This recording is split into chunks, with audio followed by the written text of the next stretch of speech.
I'm very excited too. I like. You don't sound excited. I Do you not believe in core hoodwink? not a huge believer. I've seen Thompson fool around with it in pubs, like you said, but it You stop dying out of tips. You stop dying out of tips. it feels like a meme, Cap.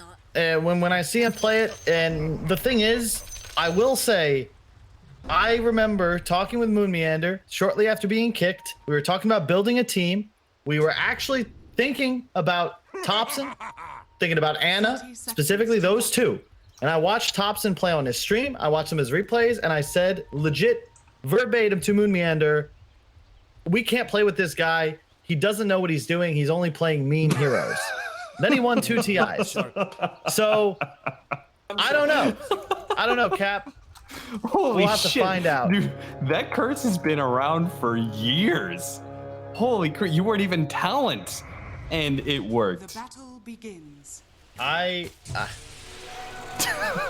made a lot of, poor decisions as a talent scout. GH is probably gonna die here, and the last hit is gonna be there. OG this time around gets the first blood on No Tail. I was legitimately talking with Anna on like Facebook Messenger and just didn't pursue him. Ended up going the caster life. But there's a universe where I pick up Anna and Thompson, and then we go to the TI qualifiers and lose. And history changes. You just ruined 2 young players' careers. Yeah. They could have been 2-time TI winners. Instead, they immediately retire after losing qualifiers with you. Is that what you're saying? Yes. Either way, I want to talk about the Drow. This is, I think, the best pick against Luna. You ignore base armor with marksmanship procs. Those also can't miss. So it kind of removes Butterfly in a way as a win condition for Team Nigma. Very weak to an extent against a Timbersaw, who's going to get a ton of plus armor. But once again, it's Team Nigma with the alacrity. Be worried. This Luna can get out of control real quick, and then suddenly they're just hitting structures. I've been seeing this hoodwink picked up a lot against Timbersaw, and I have not been. Like every single time, I'm just like, support hoodwink just doesn't do enough.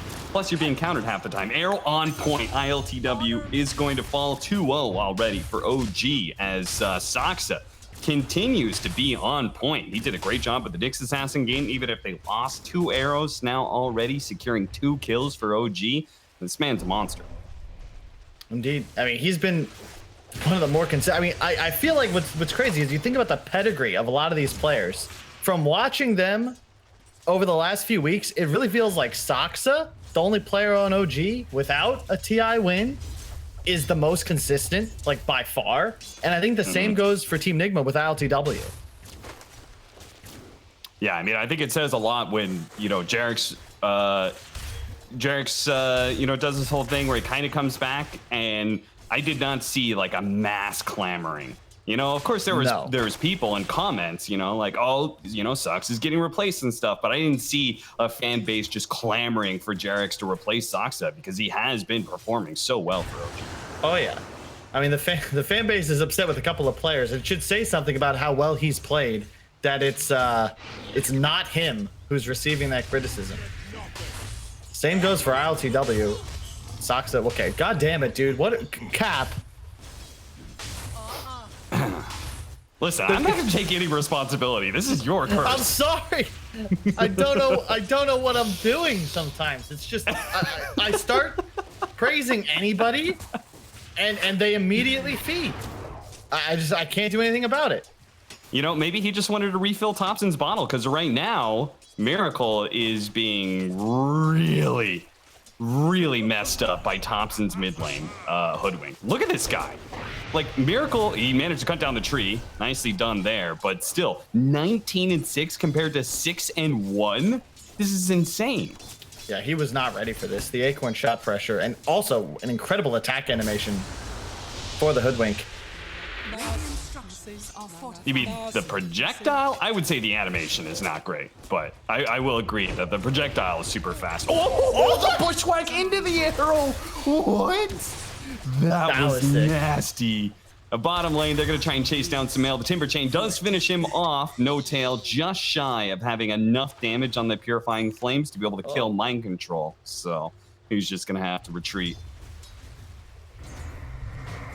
Seriously, we got to see that replay again. As Thompson picking up, refilling the bottle, should be fine. GH is just here to get experience, I think. Yeah, let's watch that one again. Ready? Miracle, can he get chased away? Long range bushwhack pulls him into the arrow. Wow. That was smooth. That was cool. Seb, in deep here. Arrow is going to land again. ILTW, if he gets 80 spins here, this is just a dead carry. How is he not spinning? Okay, he finally gets the kill. Yes, no spins required, it seems. He gets the kill and dies immediately afterwards. So at least he gets the experience for it and a full reset. I like this game. Was it Seb on the axe in that series against VP who went for Earn? Because this game, he's allowed Soxa to do it. Big fan of the adaptation. Yeah. And now with already a couple of charges, he can continue to play very active. And yeah, you said OG just dominating the laning phase. Bottom lane is a disaster as well. Yeah, the Drama have died, but 22 and 17? Crow's only level 2. Yeah, seriously. When you get over 1K net worth in the first 5 minutes, it usually says bad things are happening. But Nigma does have a chance to be able to respond. The call goes out first, though, and Seb managed to bring down GH with the help of Soxa and might be able to escape. Nevermind. That is a level 2 Lucent Beam that just blew him up. So once again, a trade-off, this time, though, to the favor of Nigma, as the carry stays alive.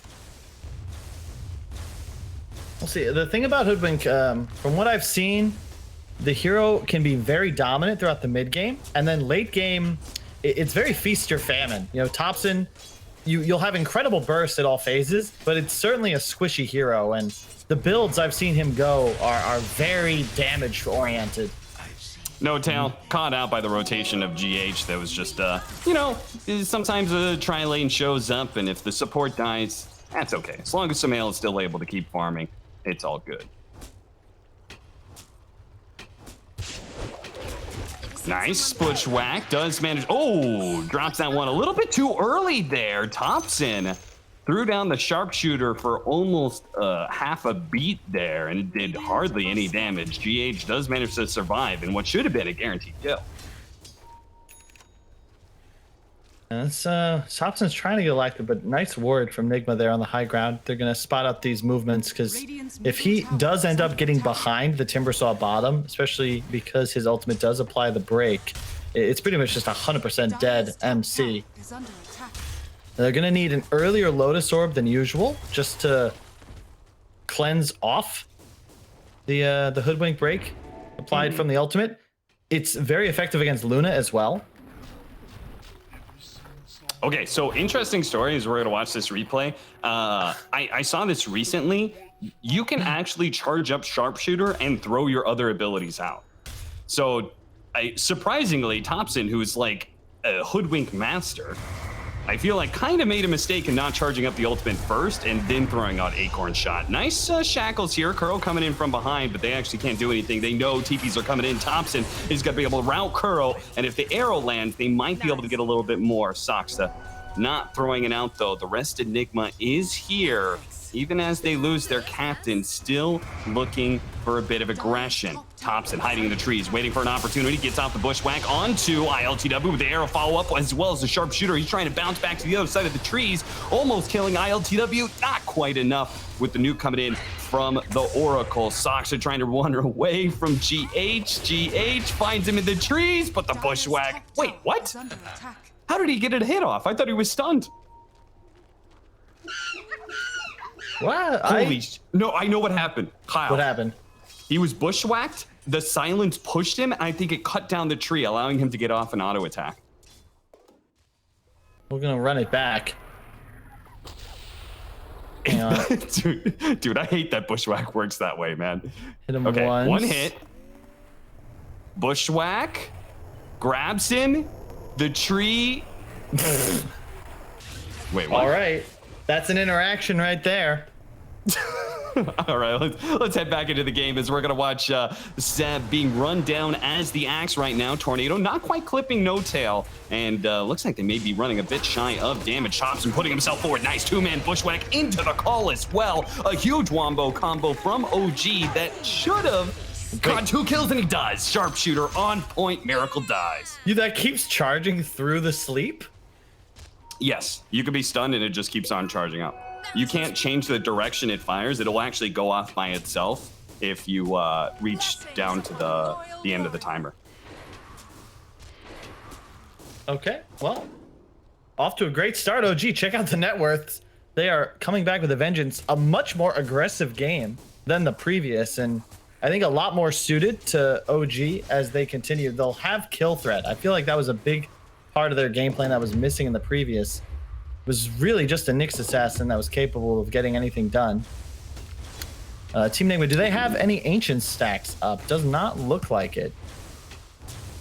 Just a single. That's not going to be enough to really get ILTW into a position where he's capable of winning this game for them. Miracle, once again, going to go for the Midas. But their draft kind of needs a lead, right? They can crush through creep waves, but it's necessary that they can actually play the map for that to happen. And right now, Seb's Axe is closing in on a Blink Dagger already, 1,000 gold away, only 10 minutes in. No Tail fishing for his level 6 is gonna stick around the mid lane until he can finally have that as an option for the next team fight. As you said, OG up by a decent amount of net worth off of a successful laning phase, and Nigma needs to be able to find a way to turn this game around because they do kind of need the momentum on their side. Once again, it's a carry versus carry matchup, but this time it's Nigma who are on the side of needing to be able to have momentum in this game. Otherwise, Drow is just going to crush this Luna. Looping around. This might help. Oh no, the tornado missing on Thompson. The Moonlight Channel might just be able to help him live. They do have a stomp going off. Has actually hit him. They're going to start backing away here as they have been broken apart. Seb missing the call, but it doesn't matter. They're going to get the kill on the GH. Man. So really, it does not work for Nigma. Unlucky from Miracle there. He meant to tornado the Drow Ranger. Unfortunately, just a bit off to the right. Nice TP into top MC. Arrow to follow it up. Need a little bit more damage, though. This guy is a bit too tanky, it seems like. He doesn't even have... that's just a raindrop. He doesn't even have a cloak yet. I thought he was going to take significantly more damage from that cap. Kuro? Wards? Yeah, Fortune's End slowing him down. Seb not able to get close enough for the call, so they give up on that chase and instead just hit the tower a bit. Yeah, but they're feeling good. They already blocked the Ancients as well. I love that decision, or rather just put a ward to scout him out. So OG, they're going to have really nice vision now to be able to try and control IL2W's triangles. And if they can collapse on mid tower, that's going to be their big move, but I expect they're waiting for the blink on Axe to do so. Seb only 300 gold off. He'll be very close after this wave. And then it's an ideal time to go for a smoke move. If you get mid tower, suddenly the map is yours. You can see No Tail's holding on to it with his ult prepared. They actually have some real save this game. They would have loved to have an Oracle in that previous game as Sumail just got 100-0 multiple times in a row. I'm not opposed to taking the occasional bounty. Watching Thompson farming some creeps. He is going to go for his, what at this point feels a little bit patented. Maelstrom into Ags into Gleipnir. He did not do this the only game that he's played in an official, which was against Nigma in the second season of the DPC. Game 1, they played Core Hoodwink, and he ended up going a Yule Scepter, which was pretty odd. Did not work for them. They obviously lost that game and lost that series 2-0, but OG looking to get a bit of revenge here at ESL 1 Summer. I'd certainly love some. Trying to see who is going to make the next move. It really cannot be Team Nigma. In a perfect world, Timbersaw's pressuring bottom, Kuroki hits 6, and they'll immediately be able to drop wards somewhere, but just not the style of game plan. MC, instead of pressuring, is now just trying to keep his tower alive, and here comes that smoke move we've been waiting for. Saksa, he's going to TP in, and here it comes. They have the blink, but they want ILTW. Is a bit more successful than mind control, and these blink calls are going to go through the triangle here. looping back into the off-lane tower areas. They do have the vision of the Luna. They want to be able to kill her first. The call goes off successfully. The arrow to be able to follow it up. They do have the TPs coming in, but they're not going to be able to save this carry fast enough. The Culling Blade goes down, but he can't actually run away here, trying to be saved by the Oracle, but denied by a tornado. No, he gets off the false promise anyway. Seb will have a chance to be able to get away. Meanwhile, Soxa and Sumail returning fire, putting damage on a GH from behind. Hoodwink shows up, catching Miracle. He dies. Kuro left for last as Mind Control looks to be able. Oh, he missed all those trees, and you missed. Mind Control is now going to die as a result of that. Nigma get wiped in exchange for one hero in Seb's axe. Yeah, you can tell they expected that movement from OG, but you know, with no real counter initiation, they need an Elder Titan prepared if they're gonna have any hope of saving their Luna. And I get that they want to counteract that play, but you've got to be prepared in advance, Cap. You can't be mass TPing when your hard carry is almost certainly going to die in that initial volley of spells. Call into arrow will be a kill, and you can see the benefits of Oracle. Seb was almost certainly dead for a while, but he's still able to just get, like, he absorbs so much damage that OG, they're just killing the Invoker and then cleaning up, like, uncontested, because they're focusing all this damage onto Axe. Yeah, seriously, and the fact that they couldn't even kill that Axe right away is really just makes Nigma's entire initiation there that much worse. And now OG looking at 5K net worth lead, and as you were kind of alluding to before, they don't really have the best playmaking opportunities simply because the lanes just didn't go well enough. They haven't taken any early towers with Timbersaw and Mind Control. I mean, a Timbersaw that's behind feels terrible, right? Especially against this kind of magic damage that comes out from Hoodwink. Like, he's got a hood, and that's it. That's all he has. And Thompson, I mean, OG have a Hoodwink. Like, that's just better by all accounts. And now they're going to look to collapse on mid tower. If they bring Seb, he's got no TP for 2 seconds, but I'd assume he's going to join mid shortly. Catapult wave. Yeah, it's a siege wagon wave, so you want to be able to at least have a presence to put a little pressure on the enemy. Sox is going to pop the Moonlight Shadow and work his way across here. Spots the high ground ward to start things off. Have to drop another sentry, or another ward rather, but that's fine, as long as they still have enough control to be able to win this fight. Thompson scurrying through the trees, does manage to land a nice bushwhack. The arrow, Soxa trying to find the opening, but it's not needed. The sharpshooter does enough damage to be able to bring down Miracle. And now, without their mid laner, another bushwhack. Thompson lands a beauty on the 2. The rest of the team having a hard time getting into this backline. ILTW managed to get off the Eclipse, though. Turning around, auto Soxa, but the arrow goes out. ILTW goes down. Kuro's gonna fall right after him. And Nigma losing ground here as Mind Control and GH are looking to be able to hold around this tier 2 tower. Thompson gets low. The pure damage, the Chakram pullback is just enough to be able to kill the Hoodwink.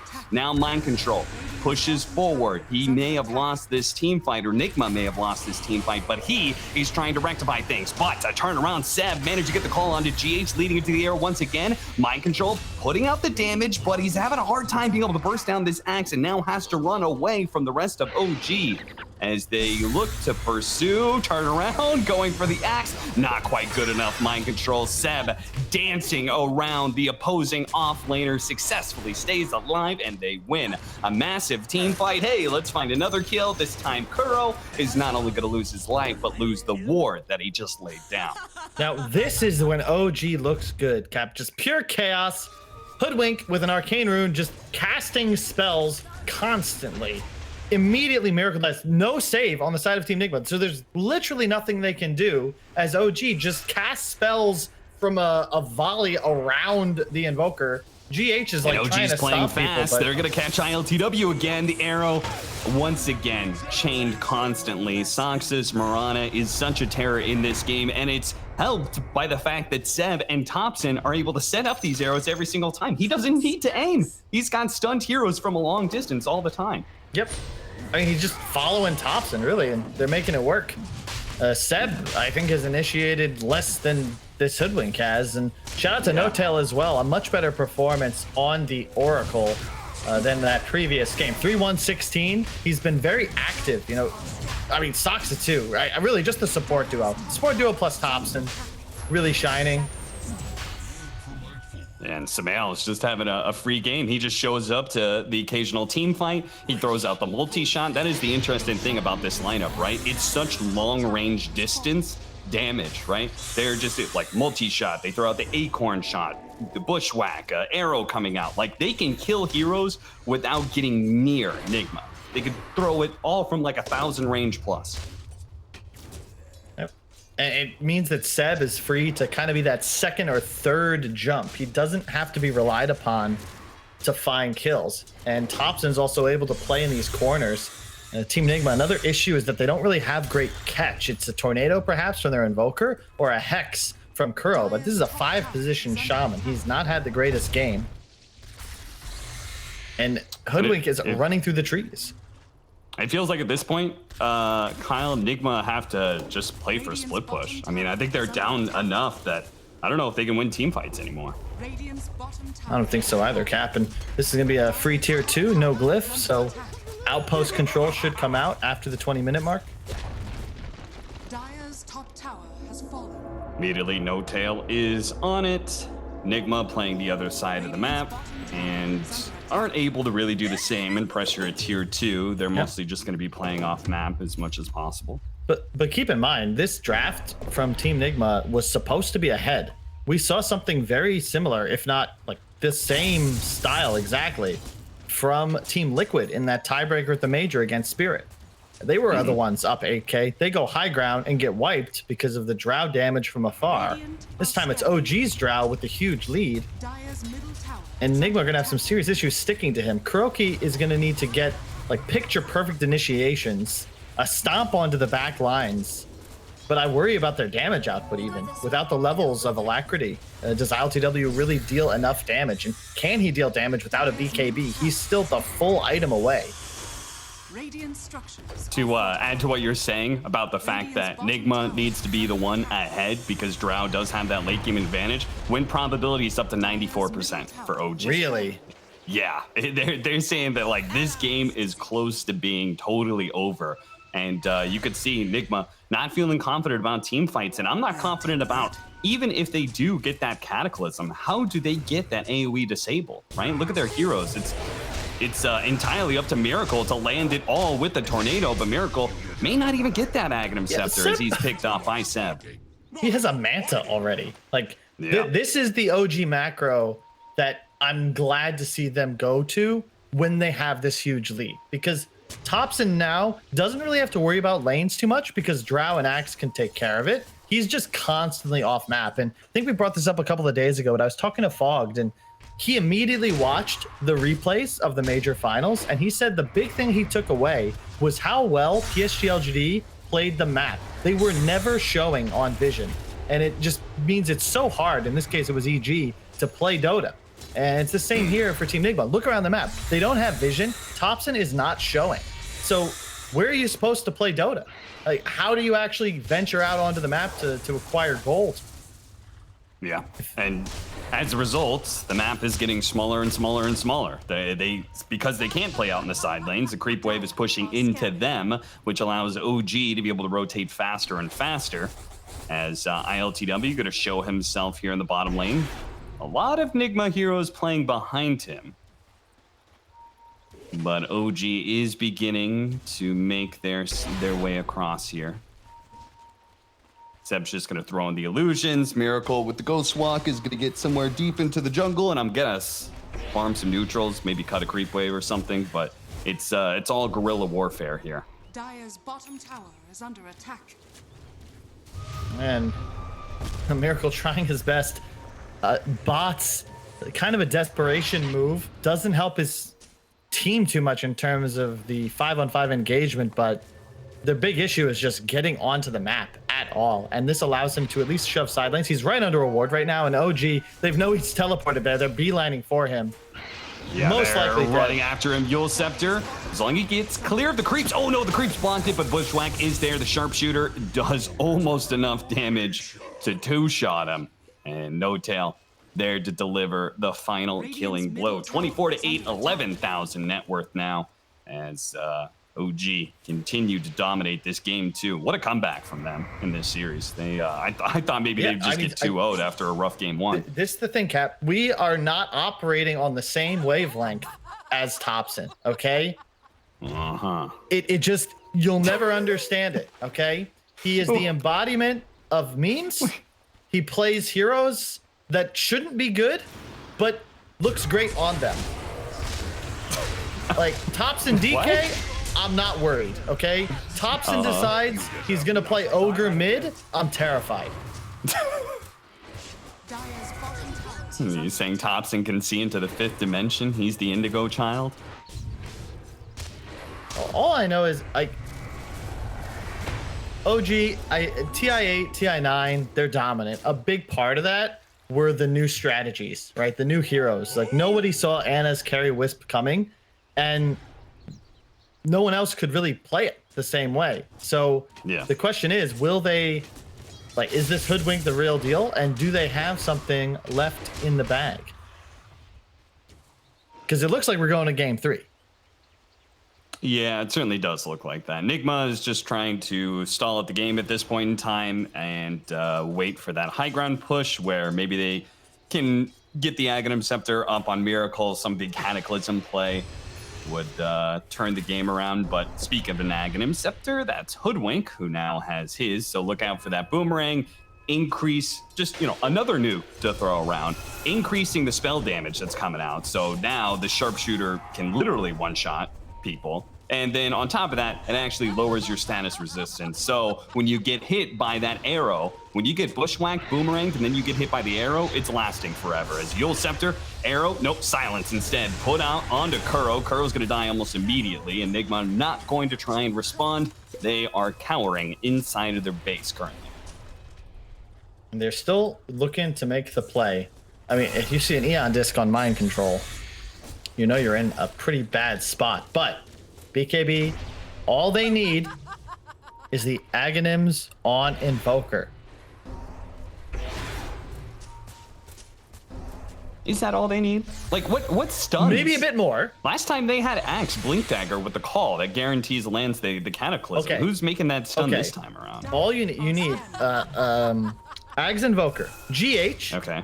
Always a stalwart, consistent performer. Hits a 4-man stomp.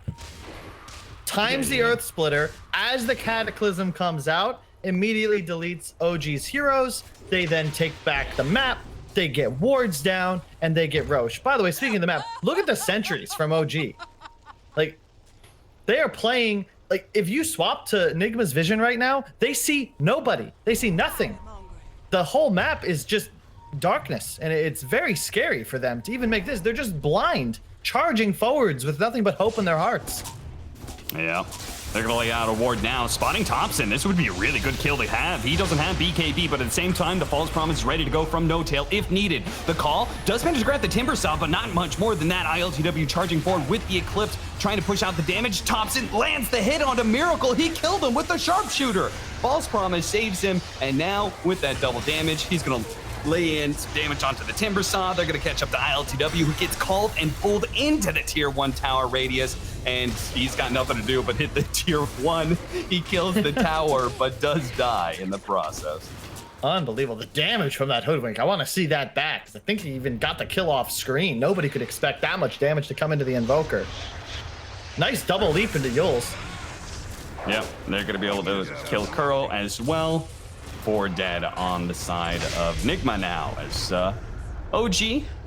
Roshan is up, so they're not immediately going to go for the high ground push. Yeah, let's watch that one again. Yeah. I mean, Oracle just wins this fight, though. No Tail. Like, this is a different kind of hero. Watch Miracle. Pop. It looks like he took 2 bounces of the Acorn. With the DD, it's just enough damage to deal effectively all of his health in 2 spells. I think he might have caught the boomerang. Funny part was he was trying to dodge it too. Just excellent archery, really, from OG. True. Guess just don't give them heroes with arrows or bolts, I guess. Yeah, 3 Archer types. Perhaps that was the main issue. They did have the Medusa in the last game, but much like it was in medieval times, a single Archer, not very effective. But if you get a whole group of them to cast volley after volley, it's very tough for anything except for an armored cavalry charge. And unfortunately for Team Nigma, you know, their Timbersaw, he's got neon disc, so he's not exactly looking to frontline.